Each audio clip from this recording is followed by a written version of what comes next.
We know exactly where the so-called Supreme Leader is hiding, and he is an easy target. Imagine reading that statement over your morning coffee and instantly feeling a chill run down your spine. That was the startling message that recently rattled the foundations of Iran's political sphere, thrusting Ayatollah Ali Khamenei's closely guarded world into the very heart of global headlines.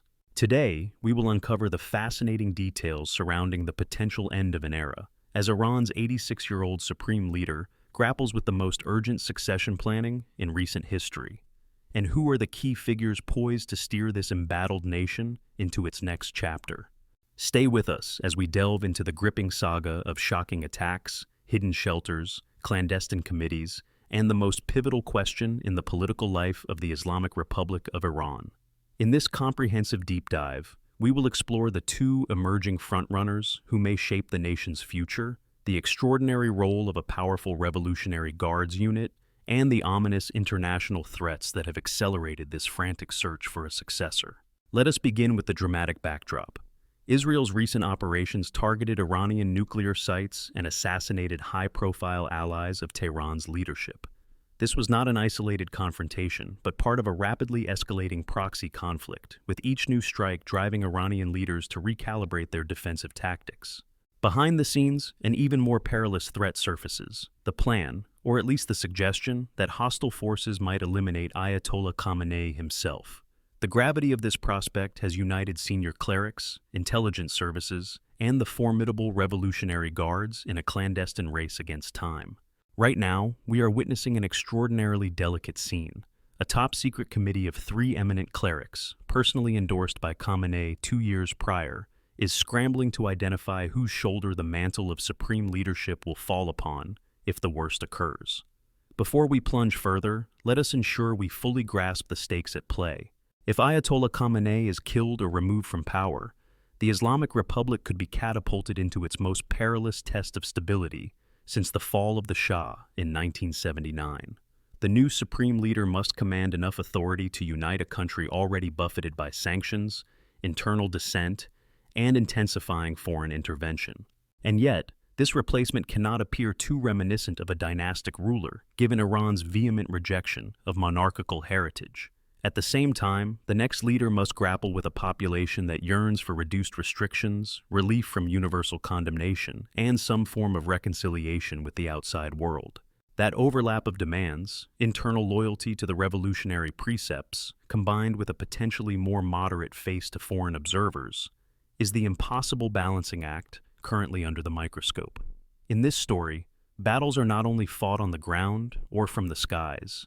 They are waged across decades of tradition and deeply held religious convictions. The question is, how will any candidate succeed or fail when confronted with these near insurmountable tasks? Before we reveal the cast of leading contenders, let us highlight some lesser-known but vital details. First, the Supreme Leader's family is believed to be in hiding alongside him, protected by the elite Valier Amr special forces of the Revolutionary Guards. Second, the Iranian chain of command has suffered severe losses. Multiple high-ranking Revolutionary Guards commanders have fallen to Israeli strikes, crippling the coordination that typically enforces the Supreme Leader's directives. Add to that the sobering claim by some insiders that the Assembly of Experts, the powerful clerical body theoretically responsible for choosing the next Supreme Leader, has been put on emergency footing. And it is within that context that Iran's self-preservation instincts have prompted an unorthodox scramble, with speed rarely seen in a system so steeped in tradition.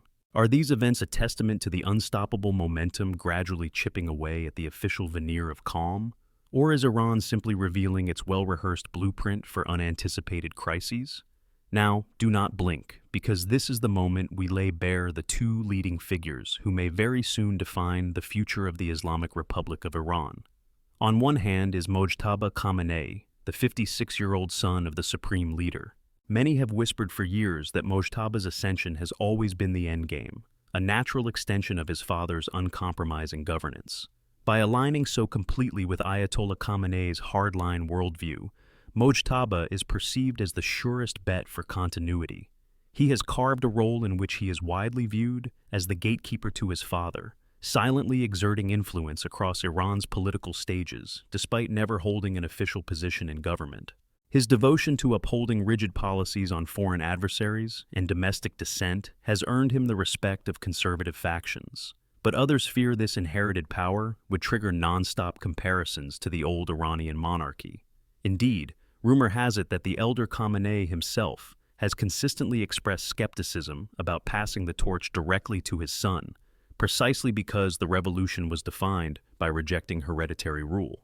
If Mojtaba's background is associated with the status quo, Hassan Khomeini, grandson of the Islamic Revolution's founder Ayatollah Khomeini, symbolizes the possibility of renewal. Where Mojtaba traces his lineage to the current supreme leader, Hassan can claim direct ties to the revolution's origin story, thus enjoying a certain level of reverence among clerics and some members of the Revolutionary Guards. And yet, Hassan is associated with Iran's most reformist-minded political factions, those that dreaded a future of perpetual isolation and fought vigorously for social liberalization. A theological figure in his own right, Hassan Khomeini, in his early 50s, has shown readiness to stand on the public stage, reaching out with messages of unity and cautioning about the growing dissatisfaction across Iran. His supporters claim that a young leader perceived as moderately open to dialogue could help diffuse current tensions with the international community and tamp down domestic upheaval. However, others note that the older guard, both revolutionary stalwarts and strongmen in the guards, may view him skeptically, believing him too conciliatory for such a precarious moment in history. But here is the gripping twist. While recent discussions had long favored Mojtaba Khamenei, it seems that the horrifying spate of attacks by Israel and the United States, culminating in the bombing of Iranian nuclear facilities, has caused a major rethink. Iranian insiders are increasingly anxious. Might a more moderate figure be best suited to navigating the global condemnation, pacifying widespread domestic anger, and maintaining at least a semblance of unity? With President Trump openly belittling the supreme leader on social media, describing him as an easy target, some Iranian power brokers fear that doubling down on hardline methods may only accelerate their isolation and attract further international retaliation. When any new leadership must cope not only with bombs and sanctions, but also widespread anxiety about the future, is a defter diplomatic touch potentially Iran's salvation? In the swirl of these clashing perspectives, the thick layer of secrecy around the official plan has slowly begun to peel away. Khamenei himself has not endorsed any successor publicly. However, he had put together a dedicated three-person committee with the sole purpose of evaluating potential replacements. This committee, drawn from the assembly of experts, originally kept a measured pace, recognizing that Khamenei's advanced age was a concern, but apparently in no great rush. Now that Israel's strikes have killed several top Iranian figures, including a close ally of Khamenei's in Lebanon's Hezbollah, everything has changed, and quickly. The committee is said to be meeting non-stop, working through the night to weigh every conceivable angle, from the smooth establishment of continuity to the question of whether an outwardly moderate figure might be more apt to handle foreign crises and rebellious factions at home. Inside these closed-door meetings, there is hasty speculation about how well either Mojtaba or Hassan can rally the fearsome Revolutionary Guards, and whether either prospective leader might bend enough to quell the riots that have occasionally broken out across the nation. The future also depends on public sentiment. Although state media has a tight grip on messaging, the Iranian population is aware that their country is under extraordinary assault. It is not merely about bombs or sabotage, but also about vicious economic restrictions and years of tension that hamper day-to-day life. As Hassan Khomeini frequently warns, the dissatisfaction is mounting. People want a sustainable path forward, be it moderate or otherwise, that promises real relief. Not everyone, of course, believes that a softer approach will yield better results. Some clerics remain convinced that only unwavering defiance of Western intervention will guard them from repeated humiliations. Nevertheless, the question remains, will enough voices inside the Iranian power apparatus decide that forging a new style of leadership is worth the potential compromise? Part of the calculus involves the dramatic role of the Revolutionary Guards. For over 3 decades, that force has been the supreme leader's iron fist, stamping out dissent and maintaining an intricate network that influences every major aspect of national life. Even so, their leadership has been rattled by targeted killings. Speculation abounds that if too many Guard strongmen are neutralized, a new supreme leader might have difficulty asserting authority over the battered but still formidable force. In a path that strays from the widely recognized names, the Revolutionary Guards might even attempt to back an obscure cleric with no prior claims on the supreme leadership, someone they can control. The question is whether that scenario would hold up in practice or disintegrate under the weight of traditional loyalties and the outcry of Iranian citizens who resent the prospect of a mere figurehead and a militarized theocracy. If you find this dramatic power struggle as captivating as we do, consider offering a friendly show of support. A quick like goes a long way to let us know you are as intrigued by these developments as we are.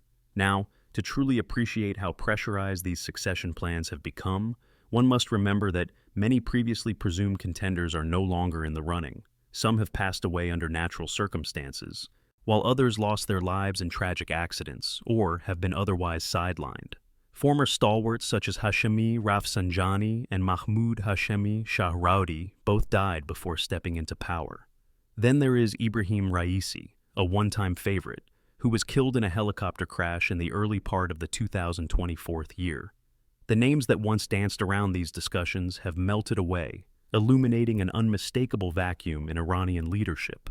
While other potential clerics like Ayatollah Alireza Arafi remain on the radar, they have fallen behind the two main contenders, Mojtaba Khamenei and Hassan Khomeini.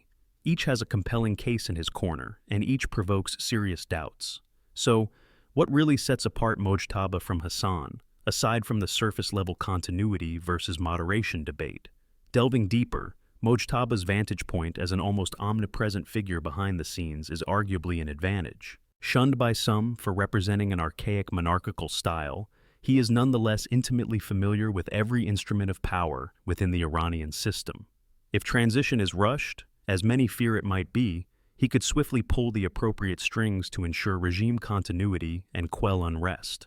However, that same advantage might transform into an explosive liability if the Iranian population perceives it as the full resurrection of hereditary rule.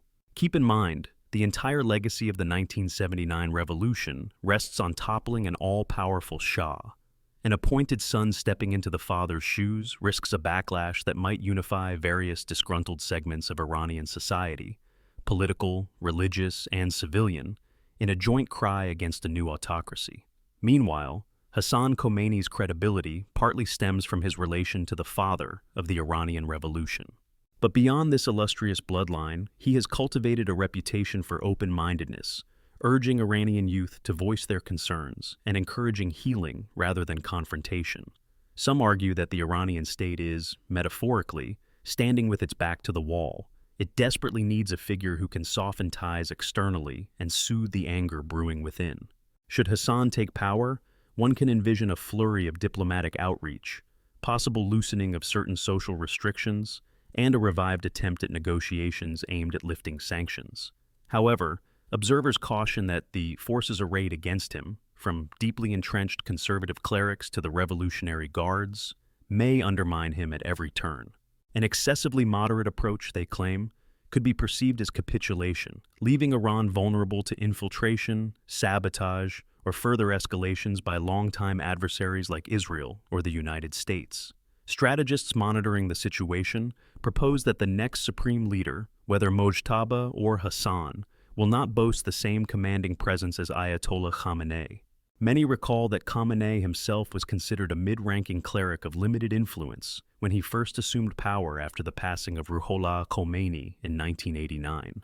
Over the next several decades, however, he masterfully consolidated authority using the Revolutionary Guards to outmaneuver rivals. With Iran effectively in wartime posture, a new leader who struggles to secure the unwavering loyalty of these elite forces could quickly discover how fragile the entire edifice is. Others might exploit that vacuum to secure political or religious capital, further destabilizing a system already rocked by sanctions, assassinations, and sabotage. Nevertheless, one cannot discount the possibility that the Revolutionary Guards might prefer a lesser-known cleric who can be molded according to their interests. Some experts suspect that behind the scenes, certain Guard factions are advocating for precisely that scenario. A surprise candidate would have minimal existing support, relying heavily on the power of the Guards to maintain order, thereby granting them an even larger share of governmental control. Yet in a moment of national despair, could such a personality earn the loyalty of ordinary Iranians? Could any unknown figure truly stand tall in the face of Western pressure, Israeli threats, and deep societal grievances over living conditions? We can see clearly that no matter who takes the helm, there will be an immediate need to address Iran's precarious relationship with outside powers.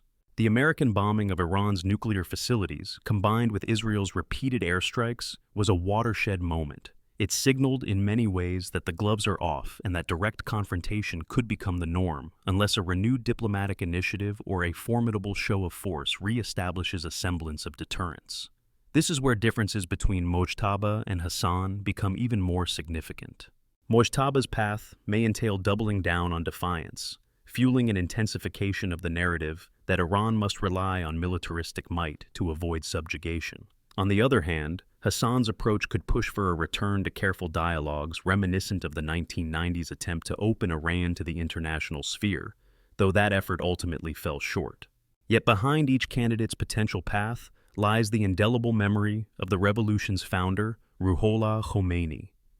That revolution enshrined the role of supreme leader in the constitution, providing an almost unparalleled reservoir of power for a single cleric.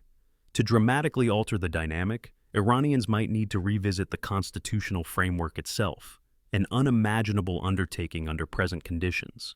Elders from the revolution still cling to the notion that a supreme leader is what preserves the soul of the regime.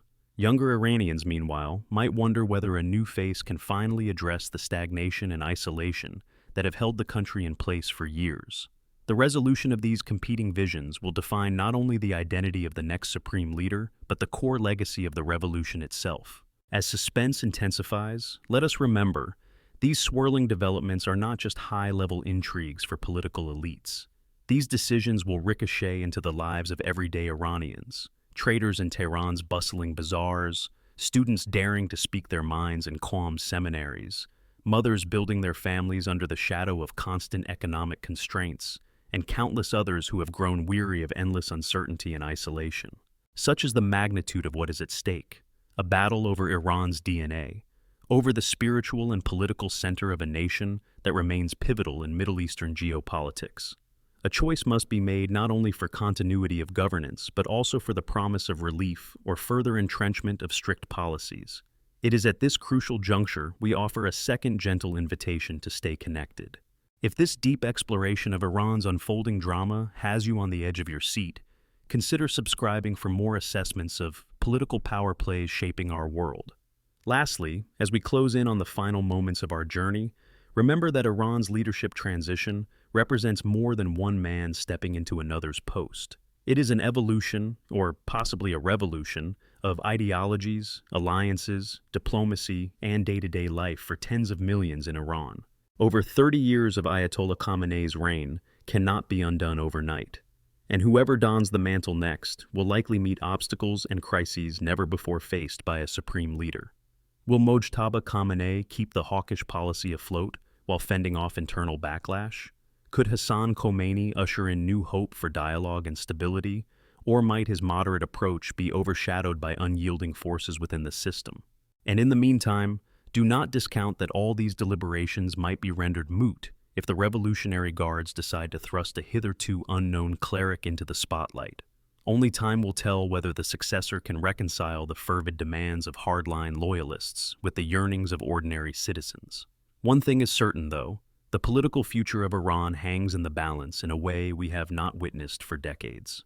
The rest of the world watches closely, fully aware that the decisions made in those guarded committee rooms could reshape the Middle East, and possibly the entire global order for generations to come.